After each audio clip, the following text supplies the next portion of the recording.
Bonjour à tous.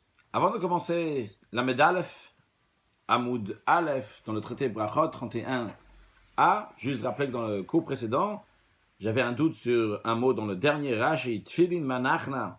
Il y a écrit Vemedut Shemem Shelet Koni. J'ai un doute si Umeshato, Misrato. Alors évidemment, c'est Umisrato, comme les commentaires expliquent, certains même font la version dans Rashi, ou Malchuto, qui veut dire Misrato, dans le langage de Srara, veut dire comment Dieu, il est notre roi. Encore une chose, par erreur, j'ai traduit l'Aroch Dvarav dans un Rashi vers la fin de Peri Revi, Rashi chez Titronen, il me semble que c'était l'Aroch Dvarav. Il y a écrit donc de présenter ses paroles, j'ai traduit par présenter ses choses, évidemment c'est une erreur, c'est l'Aroch Dvarav de présenter ses paroles devant Akadosh Baruch Hu. On en est dans, avant de commencer la Aleph Amoud Aleph, la dernière ligne de Lamed Amoud Bet de 30b.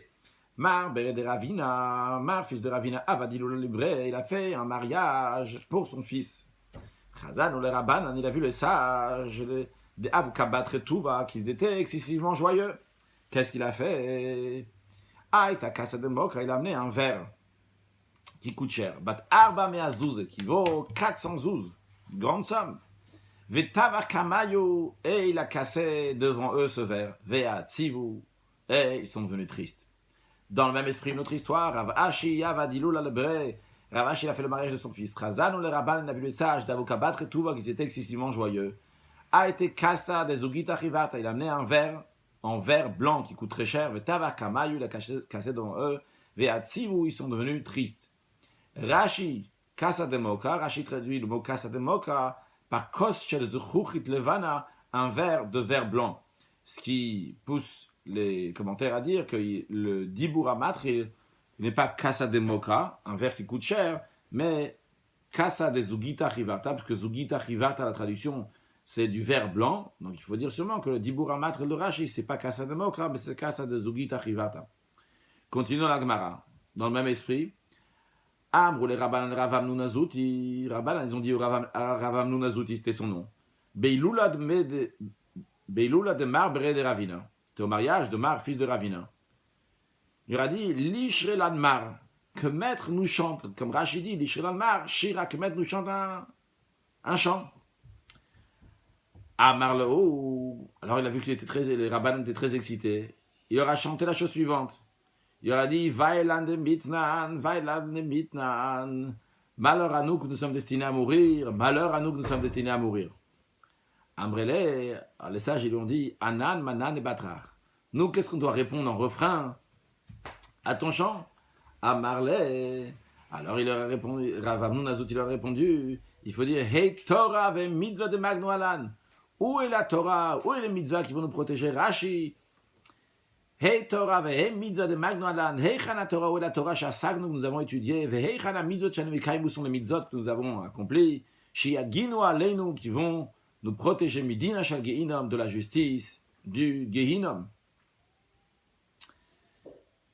Continuons la Gemara. Rabbi Yochanan Mishum Rabbi Shimon ben Yochai. Rabbi Yochanan a dit non de Rabbi Shimon ben Yochai. Asur l'adam shemi malesrot pi ve'olamazeh.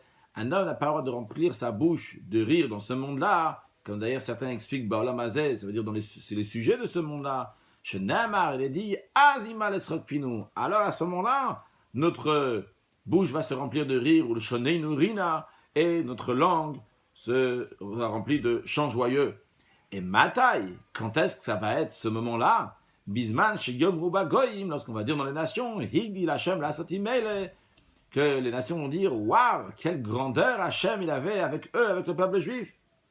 Amru alav, ils ont dit al Reshelakish, Shemiyamav, que de sa vie, le mille esrelpi volamaz, il n'a pas rempli sa bouche de rire dans ce monde-là, Michishma, mais Rabbi Yochanan Rabbe, lorsqu'il a entendu Rabbi Yochanan, son maître, Rabbi Yochanan était le beau-frère et le maître de Resh Lakish, lorsqu'il a entendu cet enseignement qu'il ne faut pas remplir sa bouche de rire, eh bien, à partir de ce moment-là, il n'a plus rempli sa bouche de rire dans ce monde-là depuis qu'il a entendu de Rabbi Yochanan, son maître. Continuons la Gemara, on ne commence pas la prière avec un din, donc un jugement dans lequel on a dû réfléchir, comment il faut juger telle personne, et ni avec un sujet de halakha, c'est-à-dire un sujet dans lequel on a besoin de réfléchir, une discussion, comment arriver à l'halakha, à la loi. Parce que pendant la prière, on va penser encore à ça? Est-ce que j'ai bien jugé? Est-ce que c'est vraiment ça la conclusion? Est-ce que c'est ça, c'est la halakha comme j'ai la conclusion j'en suis arrivé ou pas? Alors avec quoi on commence? La mitoch halakha psuka, on commence la prière après avoir étudié une halakha qui est psuka, une halakha qui est tranchée. Rashi halakha psuka. Donc on ne va pas traduire à chaque fois l'expression de halakha psuka, une loi qui est tranchée. She'eina tzricha iyun, qui n'a pas besoin d'approfondissement. Chez l'oyemehar babit filato, la raison pourquoi il ne faut pas qu'elle ait besoin d'approfondissement, ce que tu apprends avant la prière. Parce que comme cela, tu ne vas pas y penser pendant ta prière, tu pourrais être concentré dans ta prière et pas penser à d'autres sujets donc, qui s'étaient avant. La Gemara demande à quoi ça ressemble une halakha qui est tranchée. La Gemara va nous donner 3 exemples. Premièrement, l'exemple de Amar Abaye. Abaye dit un exemple qui a de Rabbi Zera comme l'enseignement de Rabbi Zera. Alors, pour comprendre l'enseignement de Rabbi Zera, juste quelques introductions. Lorsqu'une femme, une fille, a ses règles, donc a du sang, eh bien, la première fois de sa vie qu'elle a du sang, eh bien, pendant les 7 premiers jours, elle est considérée nida. Après, elle va avoir une période de 11 jours, que si elle va avoir du sang dans cette période-là, elle sera zava. Et après, nous, on commence encore une fois une période de 7 jours, dans laquelle elle peut être nida, si elle voit du sang, et après encore une période de 11 jours, qu'elle peut être zava si elle voit du sang. Et ainsi de suite, toute sa vie, il y a ainsi comme ça de 18 jours, donc 7 jours, 11 jours, 7 jours, 11 jours. Si elle voit du sang dans les 7 jours, elle est nida. Si elle voit le sang dans les 11 jours, elle est zava. Ce qu'on est en train d'expliquer, c'est d'après la Torah. Ce n'est pas d'après les Rabbanan, ce n'est pas d'après ce qu'on va voir dans la suite, ce que les filles juives ont été rigoureuses sur eux. Mais c'est ce que d'après la Torah elle dit. C'est quoi la différence entre cette période-là, si elle a vu du sang pendant les 7 jours ou si elle a vu pendant les 11 jours? Eh bien, tout d'abord, si elle a vu pendant les 7 jours, imaginons aujourd'hui, donc on est dimanche, elle voit du sang aujourd'hui. Si elle voit du sang aujourd'hui, eh bien, quoi qu'il arrive, c'est pour la première fois de sa vie, elle voit aujourd'hui, donc elle est nida, eh bien, elle ira au mikvé Shabbat, le 7e jour. 7e jour, elle ira au mikvé. Si elle a vu aujourd'hui, demain, après-demain, jusqu'à même vendredi, après il n'y a plus de sang Shabbat, elle va au mikvé Shabbat. Ça ne change pas. Et du moment où elle a vu du sang pendant cette période-là, soit dimanche jusqu'à vendredi, eh bien, une fois, même ça samedi, eh bien, quand une fois qu'il n'y a plus de sang, elle se trempe au mikvé, et c'est bon, elle sera pure. Ça, c'est la nida. Par contre, la zava qu'on nous concerne ici, dans notre Gemara, une zava qui a vu donc, du sang pendant 3 jours d'affilée, donc c'est-à-dire à partir, imaginons qu'aujourd'hui elle était dans sa période de nida, donc elle a vu dimanche, lundi, mardi prochain, eh bien, elle va commencer à faire un compte de 7 jours, mais son compte de 7 jours à elle sera des Shiva Nekiim, 7 jours de propreté. Quand on dit 7 jours de propreté, c'est-à-dire que 7 jours, elle ne doit pas avoir du tout une goutte de sang pendant 7 jours. Donc ça, c'est quelque chose qui est uniquement dans la Zava. C'est uniquement la Zava qu'elle ne doit pas avoir du tout de sang pendant 7 jours. Maintenant, ce qu'on va voir, c'est que, ça c'est d'après la Torah, ce qu'on va voir, c'est que les filles juives ont été rigoureux sur eux. N'ont pas fait de différence.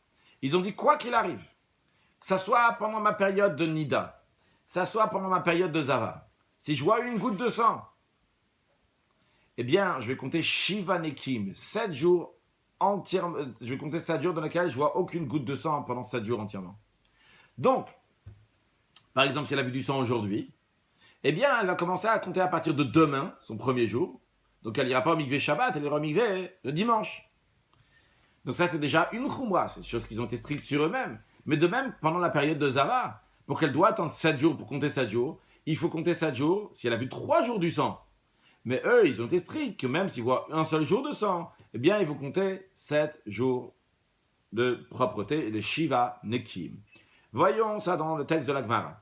Rabbi Zera a dit, Bnot Yisrael, les filles juives, Echmiru alatzman, ils ont été rigoureux sur eux-mêmes, Shafil urot tipadam kechad, même s'ils voient une goutte de sang comme de la moutarde, de Shevet ala Shiva Nekim, eh bien, ils doivent littéralement s'asseoir, ils attendent pendant 7 jours de propreté.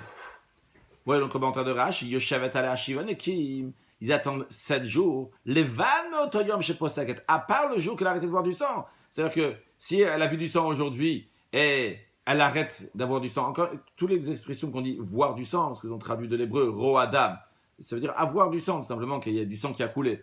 Donc si elle a vu du sang aujourd'hui, d'après la Torah, aujourd'hui c'est déjà considéré un jour. Mais eux, ils ont été stricts. Ils vont attendre 7 jours à part aujourd'hui. Donc, ils vont commencer à partir de demain. Ils vont attendre Shiva Nekim, 7 jours de propreté. Pourtant, va Torah lo itzricha zayin nekim el alezava. Quand est-ce que la Torah a dit qu'il faut 7 jours de propreté? C'est uniquement une femme qui est dans la période de Zava, qui a eu son écoulement dans les 11 jours. Et 3 jours d'écoulement dans les 11 jours. Shenemar, il est dit, vimtar mizova. Si la femme se purifie une fois qu'elle n'a plus donc de zov, d'écoulement, cette zava, c'est cette femme-là qui va voir du sang pendant 3 jours d'affilée. Quand est-ce qu'elle va voir pendant 3 jours d'affilée? Dans la période des 11 jours, qui est entre la période de Nida et une autre période de Nida. Parce qu'on a dit la période de Nida, c'est 7 jours. Et après, il y a 11. Après, il y a encore une fois 7 jours. Si entre les 7 et les 7, donc dans les 11 jours, elle a vu 3 jours d'affilée du sang, eh bien, elle est considérée Zava. Et à ce moment-là, elle doit attendre 7 jours. Mais les filles juives ont été strictes que quoi qu'il arrive, quel que soit le jour de leur vie, quel que soit le jour du cycle de 18 jours, eh bien, toujours, s'ils ont vu du sang, ils vont attendre, après avoir fini d'avoir eu du sang, ils vont attendre 7 jours de propreté. Donc ça, c'est le premier exemple d'une halacha psuka. Deuxième exemple, Amar Rava. Rava, il dit, qui a de Ravoshai, comme enseignement de Ravoshai. Amar Ravoshai, il a dit, Mari, madame altvuato, un homme peut être rusé avant de dire sur le texte, on va dire oralement. D'après la Torah dit que lorsque quelqu'un il a de la récolte, bien il doit donner la terouma, donc une partie au Kohen, le maaser, donc une partie au Lévi. Donc dans la suite on emploiera les mots terouma et maaser, en français de manière générale, la dîme qu'on doit donner au Kohen et au Lévi. Maintenant, pour être chayav, pour devoir donner cette dîme-là, il y a des conditions. Première condition, ça doit être gmar mlacha, que le travail est fini. Le travail il est fini. Une fois que la personne elle a enlevé la balle donc, qui est autour de la graine, et aussi, surtout ce qui nous intéresse, le vrai gmar qu'on a fini, c'est qu'il va lisser toutes les graines qu'il a. Les graines, il les met dans une caisse. Une fois qu'ils sont dans la caisse, eh bien, il va lisser. Alors, en général, lisser, ça vient toujours, évidemment, après avoir enlevé la balle qui est autour. Parce que si tu n'as pas enlevé la balle qui est autour, la graine n'est pas prête. Mais le gmar mlacha qui nous intéresse, au final, c'est ce qu'on appelle en hébreu mirouach. Mirouach veut dire lisser les graines. Ça, c'est une chose. Une deuxième chose, même une fois que j'ai lissé mes graines, pour que ça soit chayav, que je dois donner la touma, le maaser, la dîme, eh bien, il faut que je les fasse rentrer chez moi à la maison. Mais attention, il faut que je les fasse rentrer chez moi à la maison de manière qu'ils soient roepne abayit. Roepne abayit, ça veut dire que je vais la faire rentrer par la porte principale de chez moi. Si j'ai décidé de faire monter par le toit, et par le toit, je fais rentrer les graines chez moi à la maison, eh bien, même si c'est après miroir, il y a déjà le gmar mlacha, eh bien, quand même, je suis pato, je suis exempté de donner la terouma et le maaser. Ça, c'est un point. Maintenant, dans un cas où je suis exempté de donner la terouma et le maaser, la Torah me permet, évidemment, de manger de ces graines. Je peux en manger combien que je veux. Mais les sages, les rabbanan, ont limité cela. On dit, tu peux en manger, mais uniquement à chilat aray, en manger de manière provisoire. On va traduire ça par un goûter, mais pas un repas. Encore une chose à savoir, c'est quand les animaux, ils mangent, même s'ils mangent énormément, c'est toujours considéré, à chilat aray, c'est toujours considéré comme un goûter. Voyons ça sur le texte de la Gemara. Ravoshai a dit, un homme peut être rusé, se ruser sur sa récolte. C'est-à-dire qu'on dit ruser sur sa récolte, ça veut faire quelque chose de ruse pour être exempté de donner le maaser de sa récolte. Ou machnisa bamot shela. Donc comment il fait le ruse? Il a fait rentrer avec ce mot, ça veut fait rentrer avec la balle, donc ce qui entoure le grain chez lui à la maison.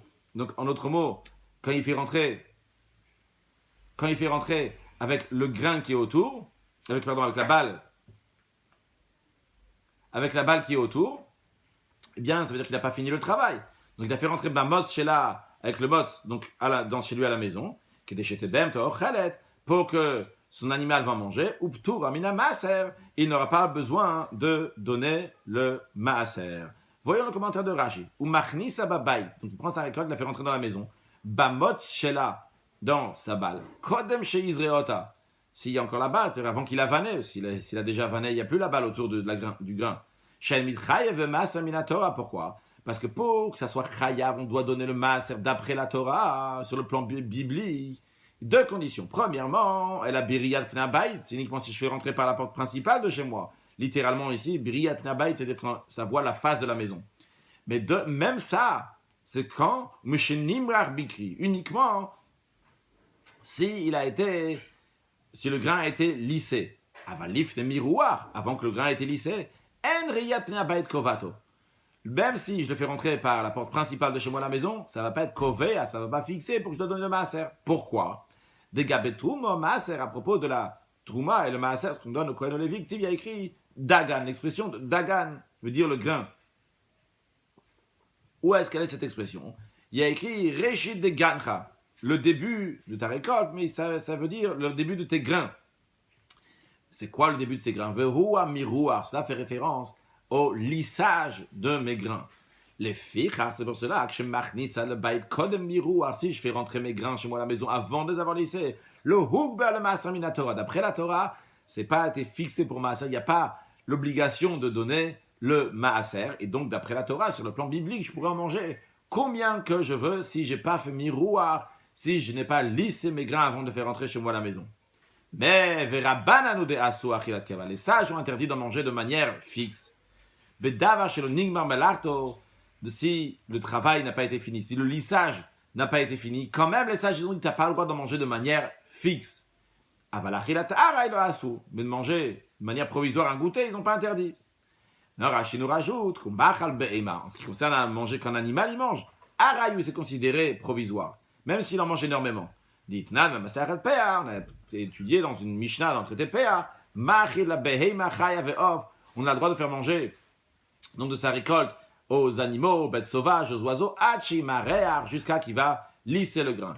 C'est pour cela, c'est pour ça que l'animal peut en manger, ou ptura est exempté de donner le maaser. Aval iou, mais lui-même, asur bachilakar lui-même, il n'a pas le droit de manger de manière fixe.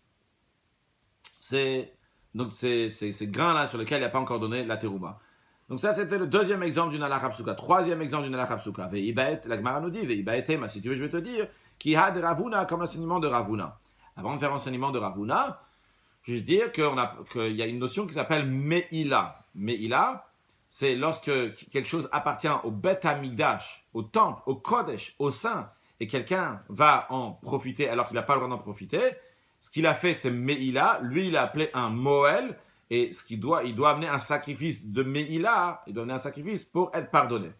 Maintenant, ce qu'on va voir, c'est ce qui concerne donc le sang des animaux qui sont Kodesh. Imaginons quelqu'un, il a pris, on va dire, un mouton, et ce mouton-là va être un korban, va être un sacrifice pour le temple. Et avant d'offrir ce sacrifice-là, il a tiré du sang de ce mouton, et après il en a profité. Eh bien, ce qu'on va voir, cette personne-là a fait Me'ila en profitant de ce sang. Voyons le commentaire, voyons le Gemara.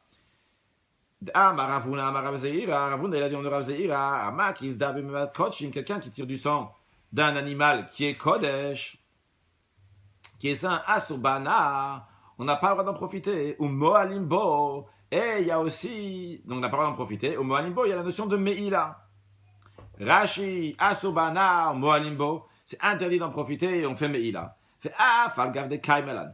Rashi nous dit bien que pourtant on tient, c'est bien qu'on a appris ailleurs que sur le sang d'un sacrifice, il n'y a pas la notion de Me'ila.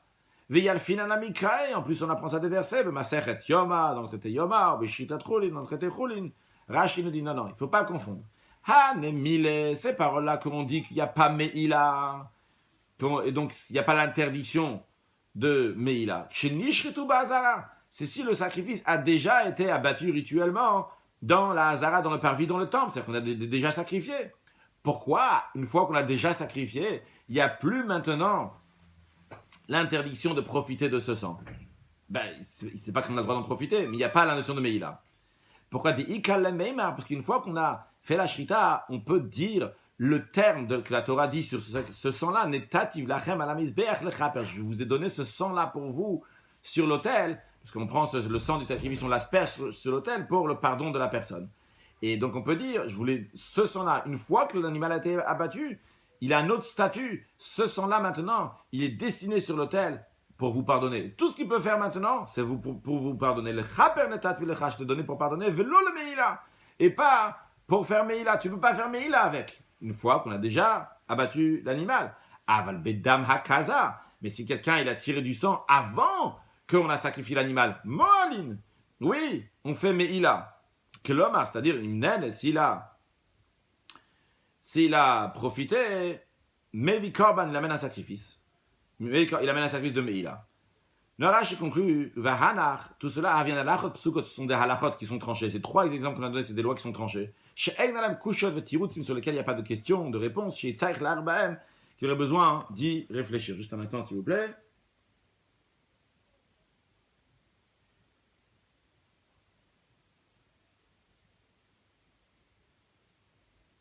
Ok. Continuons la Gemara. Encore une ligne pour conclure de manière générale ce qu'on a dit. Rabbanan avde kemat nitin. Rabbanan, il faisait comme la Mishnah. Qu'est-ce qu'il faisait comme la Mishnah? Rashi kemat nitin, mitor koved rosh. Il commençait la prière avec koved rosh, avec le contraire de légèreté d'esprit. Donc il commençait la prière avec une attitude de crainte. Ravashi aved kebraita. Ravashi faisait comme la braita. Donc il commençait mitor halakha psuka avec une halakha, une loi qui est tranchée. Après il commençait la prière. Tano Rabbanan. De ça, j'enseignais, tu ne commences pas la prière ni avec tristesse, ni avec paresse, ni avec rire, ni avec une discussion. Quelle discussion? Rachid nous dit, une discussion de moquerie. Ni avec légèreté d'esprit, on commence la prière. Ni avec des paroles qui sont vaines. Comment on commence la prière? Seulement avec une simcha, une joie de mitzvah, de commandement de Dieu. Rachel mitor simcha, shel mitzvah, avec une simcha de mitzvah, de joie, qui donne comme par exemple, divrei tanchum, comme par exemple des paroles de consolation, shel Torah de Torah, qui donne par exemple, Samour le Goulat Mitzrayim, proche de la délivrance d'Égypte. Proche de la délivrance d'Égypte, on parle de la délivrance d'Égypte le matin dans la prière. Après le schéma, on parle de la délivrance d'Égypte, et juste après, on commence la Amida. Donc, on a parlé des paroles de consolation, Dieu nous a délivrés d'Égypte. Ou bien, un autre exemple, donc de l'après-midi, la prière de Mincha, Samouk le Teila le David.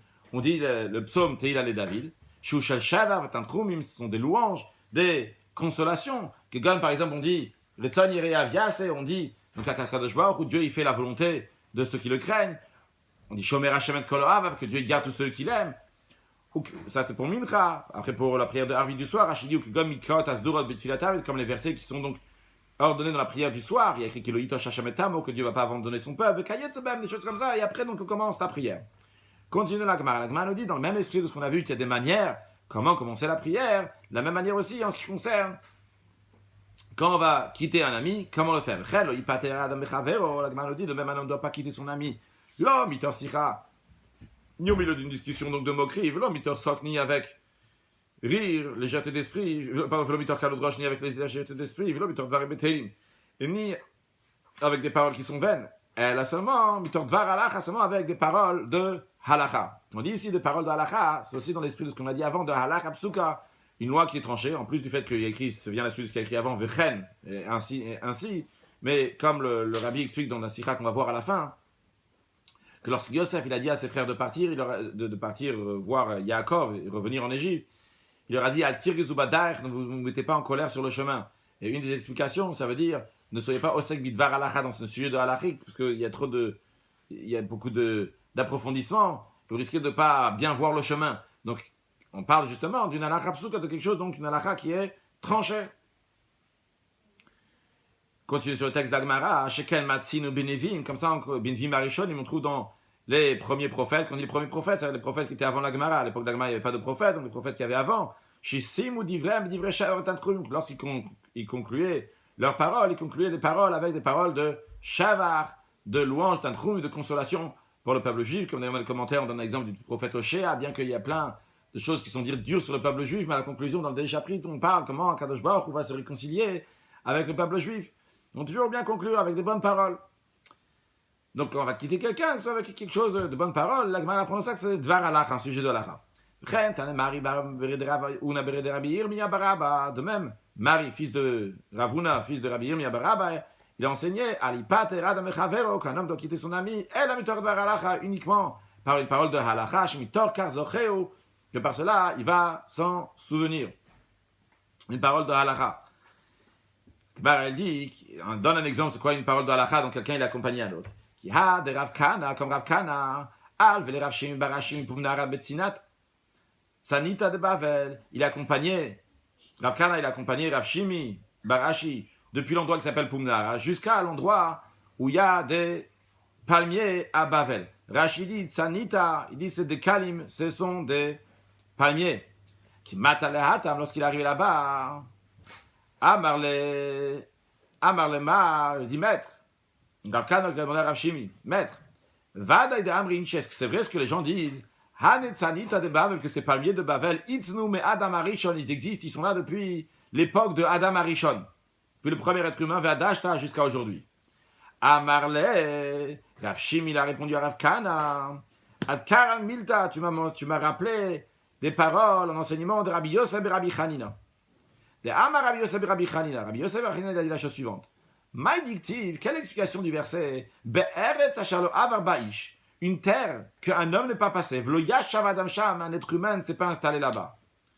Il y a quelque chose qui ne va pas dans ce verset-là. Shilo avar ba'ish, Yosef Shmuel. S'il y a un endroit où personne n'est passé, personne passe, est-ce que c'est possible que quelqu'un va s'y installer là-bas, va s'asseoir là-bas? S'il n'est pas passé, il peut s'asseoir? Oui.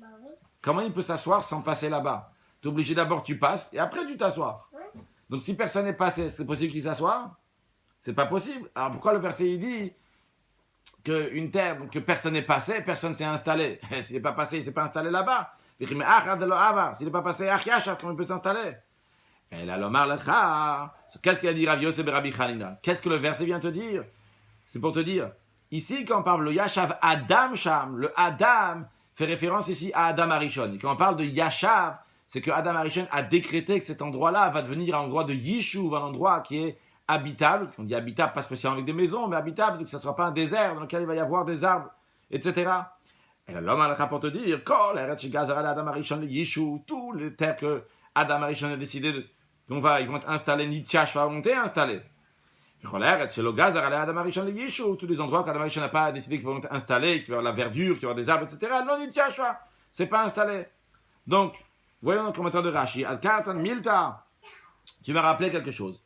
Et justement, donc, ce qui vient de dire maintenant l'explication du verset que Adam Arishon a décidé que cet endroit va s'installer, c'est la raison pour laquelle que les gens disent Mimot Adam Arishon, quand les gens ils disent que les palmiers ils sont depuis l'époque d'Adam Arishon, c'est Shehu Gazar à l'automakom, que lui il a décrété sur cet endroit-là, les Yishuv de Kalim, cet endroit-là va être un endroit habité, pas installé par des palmiers. Continuons dans la Gemara.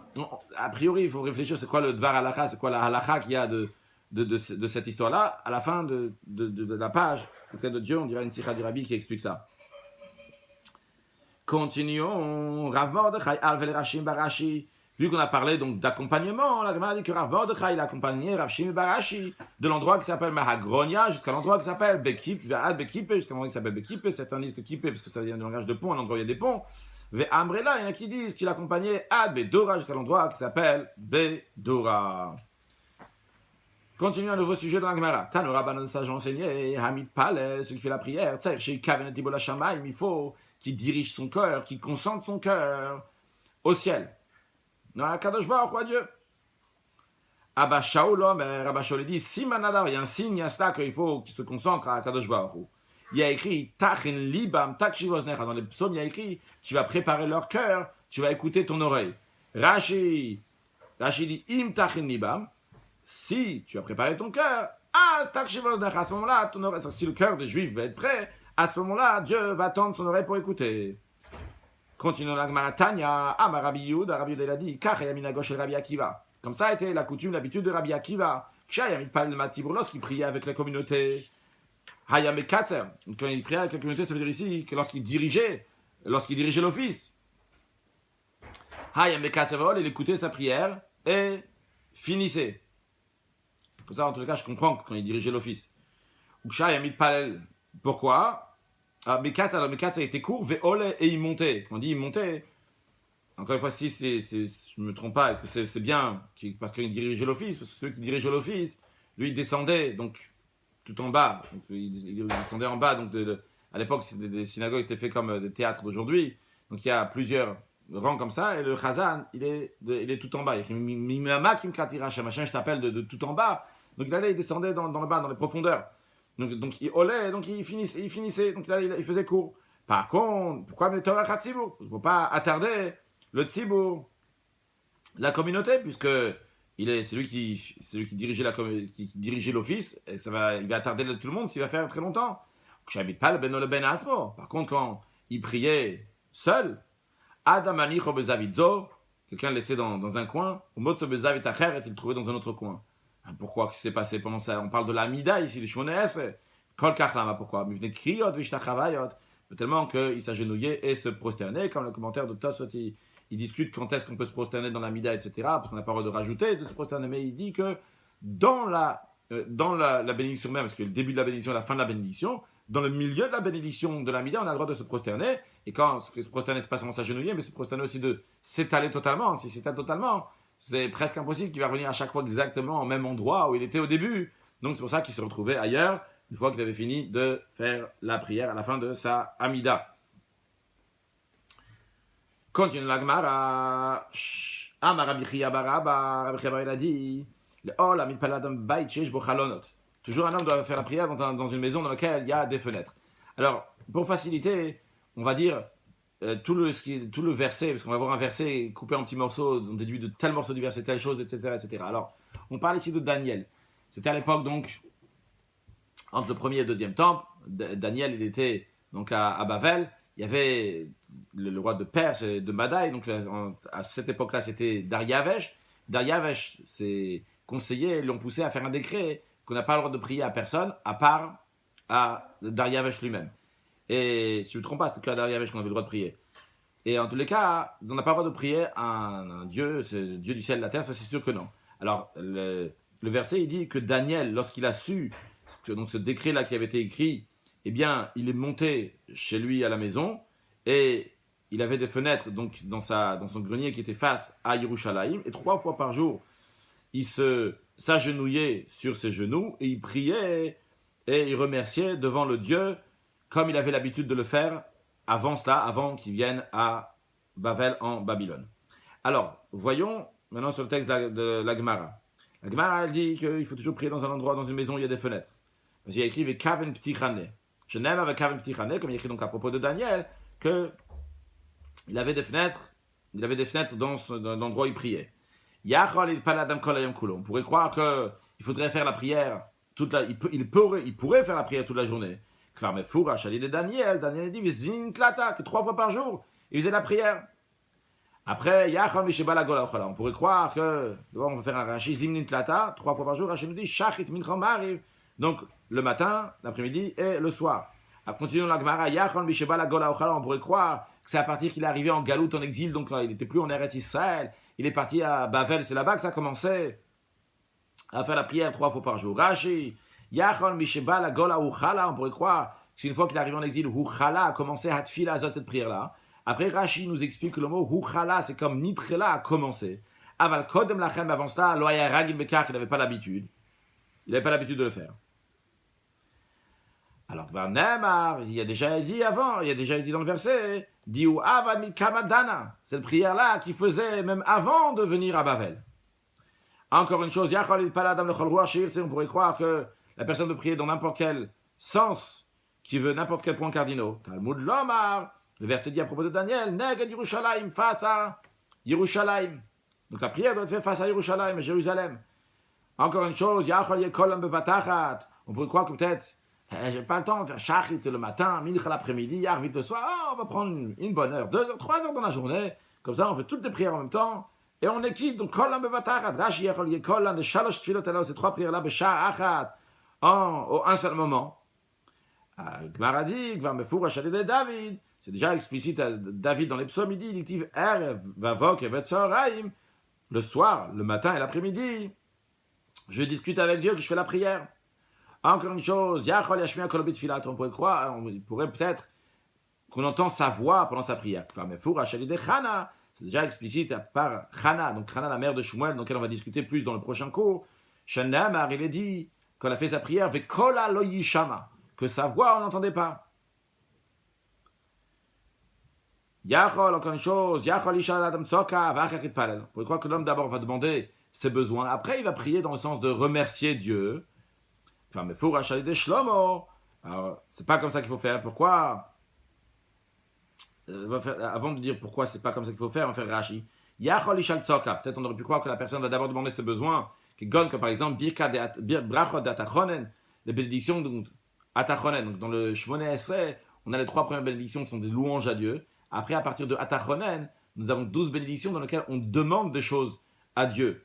Donc on aurait pu croire que d'abord la personne va demander, donc Atachonen, donc ces 12 bénédictions, il va demander ce qu'il a besoin à Dieu. Après, il va faire la prière, donc quel sens prière, Shalosh Brachot Rishonot, les 3 premières bénédictions Shen Shel Shavar, qui sont des louanges à Dieu. Comme ça, on aurait pu croire qu'il faut faire.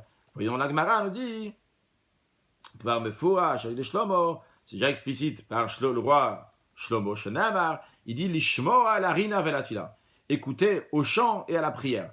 Qu'est-ce que ça veut dire? Comment on explique ici l'expression de chant et comment on explique l'expression de prière? Rina zotfila. Le chant ici, c'est la tfila. De quel sens de tfila? Rashi nous dit Rina zotfila shel shevar. Donc c'est le chant, prière de louange à Dieu. Tfila, quand l'expression de tfila, les shmoa et la rina vela tfila, c'est quoi tfila? Tfila zobakasha, c'est le demande Rashi bakasha, shel atzoka, demander les besoins qu'on a besoin à Dieu. Donc, suite à ce qu'on vient de dire, la Braïta conclut dit En omer davar achar emet veyativ. Après le schéma, on fait donc la bénédiction qui s'appelle Emet veyativ. Après ce Emet veyativ, on ne demande pas rien du tout à Dieu. Je ne peux pas encore demander. On est en train de dire comment Dieu nous a sortis d'Égypte, etc. Et après, on dit de shavar, donc des louanges à Dieu. Après, on demande ce qu'on a besoin, etc. Mais aval achar tfila, mais après le Shmoneh Esrei, après la Mida, à la fin de la Mida, Afilu que seder vidou shel Yom Kippourim, même s'il veut dire, comme lors de toutes les confessions qu'on dit le jour du grand pardon, Omer il peut donc s'attarder, dire énormément de choses, pas après Emet Veyativ, donc qui est avant la Mida, parce qu'avant de dire du Shavach à Dieu, avant de dire louange à Dieu, tu commences pas à demander des choses, mais après, une fois que tu as fini la Mida, à ce moment-là, tu peux demander plein de choses à Dieu, même si tu veux, que seder vidou shel Yom Kippourim, une expression pour dire, même très longuement. Maradit, Marnami, on a aussi enseigné un enseignement donc à Rav Chia Barashi Amarav, de Rav Chia Barashi au nom de Rav, bien qu'on a dit qu'un homme demande ses besoins dans Shomeat Tfila, dans le monde que Hachem il écoute les prières, donc il peut demander ses besoins là-bas, Imbalom Arachat Tfilato. Si après sa prière il veut dire Afilu Kesed Asher Yom Kippourim, même il veut dire comme l'ordre tout ce qui est écrit dans Yom Kippourim, eh bien, Omer, il peut le dire, il peut réciter toutes ces grandes choses. On va conclure avec des mots d'une sikha du Rabbi. En même temps, il y a de la halacha et en même temps de la chassidoute. En ce qui concerne, d'ailleurs, c'est B'ashgacha pratit, c'est par providence divine, vu qu'aujourd'hui, le jour qu'on est en train de faire ce cours-là, c'est le premier jour de la paracha de Noach. Donc hier, c'était Shabbat Bereshit. On sait que pendant les fêtes, on se rassemble tous, surtout les chassidim vont chez le Rabbi, et après, tout le monde repart chez lui à la maison. Donc le parachat de Noach, le 2 Marcheshvan Tafshin Chav Dalet de 1963, donc le Rabbi a dit une sikha, entre autres, dans la sikha, donc il parle donc cette notion-là de quand on quitte ses amis avec une halakha, pendant la fête de Sukkot, pendant le Shmini Atzer, etc., on est tous ensemble, et après maintenant, on va se quitter, ça doit être avec une halakha, que par cela, on va se souvenir de l'autre. Et quel exemple la Gemara donne pour la halakha? Eh bien, elle a donné l'exemple avec lorsque Rav Kana, il accompagnait donc Rav Shimi Barashi, et qui lui a dit, est-ce que c'est vrai que ces palmiers-là, ils sont depuis l'époque de Adam Arishon? Il lui a dit, donc non, ils ne sont pas depuis... Ils lui ont dit non. Il lui a dit, écoute, l'expression qu'ils sont depuis Adam Arishon, c'est qu'Adam Arishon, il a décidé que cet endroit-là va être habitable, et comme on a appris donc tous les détails de la Gemara. Mais les commentaires, ils demandent, c'est quoi, où il est ici le Dvar Halacha, où est le sujet de Halachik, qui lui a dit? Donc il y a des réponses dans les commentaires, le Rabbi, il propose sa réponse. L'Admor Zakan, il explique dans le Tanya, en ce qui concerne donc toutes les choses, il y a des choses qui sont permises dans le monde, des choses qui sont interdites. Les choses qui sont permises, par exemple, le etrog, un etrog donc, qui est cachère, donc qui a passé déjà 3 ans, parce qu'on sait que les 3 premières années, on n'a pas le droit de profiter des fruits d'un arbre.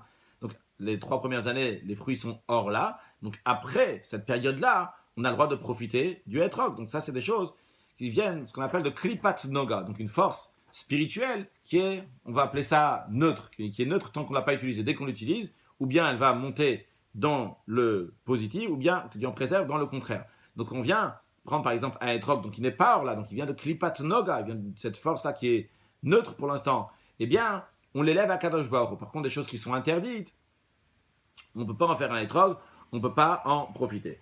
Voyons maintenant ce qui concerne donc un loulav. Imaginons un loulav d'une Asherah. Asherah, c'est un arbre que les idolâtres plantaient pour après servir donc cet arbre. C'est un arbre de Asherah. Ce loulav, on n'a pas le droit d'en profiter parce qu'il était planté pour ça. Maintenant, si c'est un arbre qui a été planté et après seulement les idolâtres l'ont fait une idole et après l'ont annulé, d'après le Rambam, ça sera bon, on a le droit de l'utiliser on a le droit de prendre un loulav de ça. D'après le Admorazakan, de toute façon, c'est interdit parce que c'est maous, c'est dégoûtant, mais en tous les cas, le Ram nous dit que c'est permis. Mais non, basé sur ça, on peut expliquer c'était quoi la discussion halachique entre les Amoraïm. Ils lui ont dit, ces palmiers-là, ils sont depuis Adam Arishon. S'ils sont là depuis Adam Arishon, et ils n'ont pas été plantés pour Avodah Zarah l'idolâtrie, parce que toute la notion d'idolâtrie, elle a commencé, comme on a lu dans la paracha de Bereshit hier, que le petit-fils de Adam Arishon, donc Enosh, lui, Azouchal Likro B'Shem Hashem, c'est à partir de lui qu'on a commencé à rendre chol, profane, le nom de Dieu, donc on a commencé à l'Avodah Zarah l'idolâtrie. Donc s'ils sont depuis Adam Arishon, eh bien, ils n'ont pas été plantés pour Avodah Zarah. S'ils n'ont pas été plantés pour l'idolâtrie, eh bien, si on prend ce loulav, donc ce dekel de ce palmier, eh bien, on sera quitte. Donc ça, c'est sur la partie halachique, donc la réponse du Rabbi, où il y a la parole de halacha dans leur parole. C'était une discussion, est-ce qu'on a le droit de s'en servir pour le loulav ou pas, si ça vient depuis Adam Arishon. Voyons ça dans le sens profond des choses, dans le sens chassidout. Le loulav, on sait qu'il y a quatre espèces avec le loulav, ça correspond à 4 catégories du peuple juif. Le loulav correspond à celui qui étudie la Torah. En ce qui concerne l'étude de la Torah, nos sages disent, on l'a déjà appris avant, dans Daf Rav Bet, Amud Aleph, que les paroles de Torah ne reçoivent pas d'impureté. Les paroles de Torah sont au-delà du monde, ne deviennent pas impures. Par contre, en ce qui concerne la personne qui étudie, la Gemara, elle dit dans Yoma que si la personne elle est méritante, c'est de la vie. Si la personne n'est pas méritante, c'est pas Sam Chaim, c'est pas quelque chose de la vie. Donc il faut faire attention de ne pas être dans une situation qui n'est pas méritante lorsque la personne elle étudie la Torah. Donc, et de manière plus précise, il faut faire attention que la Torah ne va pas venir de Achoraim, donc la partie, ce qu'on appelle dans la Chassidut, la partie arrière, il y a la partie donc de panim, de pnimiut, qu'on est face à face avec Dieu. Achoraim, ça vient des forces du mal. Et c'est d'ailleurs la raison pour laquelle aussi, que de manière assez étonnante, il dit Al-Katan Milta, tu m'as rappelé quelque chose. La notion d'oubli, l'oubli c'est quelque chose qui est négatif, la Torah ne parle pas de quelque chose de négatif, mais ici, Rav Kahana veut souligner comment c'est tellement important le sujet, comment c'est tellement important la notion qu'il n'y a pas de shira, qu'il n'y a pas d'oubli, qu'il n'y a pas de achoraim. C'est pas Rav Kahana, c'est Rav Shimi qui a répondu à Rav Kahana, Karen Milta. Donc, comment c'est important qu'il n'y a pas de notion d'oubli, que la Torah va devenir de panim, qui veut dire de face, et pas achoraim, comme quelque chose qui vient par derrière, parce que là, on peut l'oublier, parce que on n'est pas panim et panim, on n'est pas face à face, on n'est pas vraiment imprégné, on n'est pas dans bipnimiut du sujet. En plus de ça, quand on étudie de manière de achoraim, derrière, chas v'shalom, on peut avoir de l'orgueil. Par contre, quand on apprend de panim comme il faut, à ce moment-là, il n'y a pas de yeshut, il n'y a pas d'orgueil. Si quelqu'un est dans l'orgueil, alors chas v'shalom, ça c'est de l'avodah zara, c'est l'idolâtrie. Alors on dit, si ces palmiers, si cette Torah-là, elle vient depuis Adam Arishon, ça veut dire qu'on est dans une situation, même quand on est dans le Narod Bavel Shaviyashavnu Gabachinu, c'est d'ailleurs le Télim d'aujourd'hui, le 28 Tishi, donc Télim Koufla Metzaïn qu'on a lu, Gam Yashavnu Gabachinu, qu'on est à Bavel, on est à Babylone, on est en Galout. Mais l'étude de la Torah là-bas, notre sanita, nos palmiers, ils sont de manière qui sont liés avec Adam Arishon. Adam Arishon, c'est quoi? C'est le bitul, c'est la soumission, ça représente la soumission à Kadosh Baruch Hu. Donc, si on est avec cette soumission-là, eh bien, il n'y a pas de quoi avoir peur de yeshut, de gava, d'orgueil. Et encore plus que ça, vu qu'Adam Arishon, donc il a décidé de certains endroits pour s'installer, etc. Alors même si ça ne vient pas depuis Adam Arishon, mais juste que Adam Arishon, il a décidé qu'on va s'installer. Donc dans moi, je n'ai pas ce sentiment de soumission comme Adam Arishon l'avait, et donc je peux avoir l'idolâtrie. Mais le fait que Adam Arishon a décrété que cet endroit-là va devenir un yish où va t'installer, va devenir une dira betarton, une demeure à Dieu, eh bien à ce moment-là, je peux faire que mon loulav aussi va être cachère. Ça va s'exprimer comment comment les Juifs sont gagnants, ils sont méritants, et qu'on a Mashiach now. Excellente journée.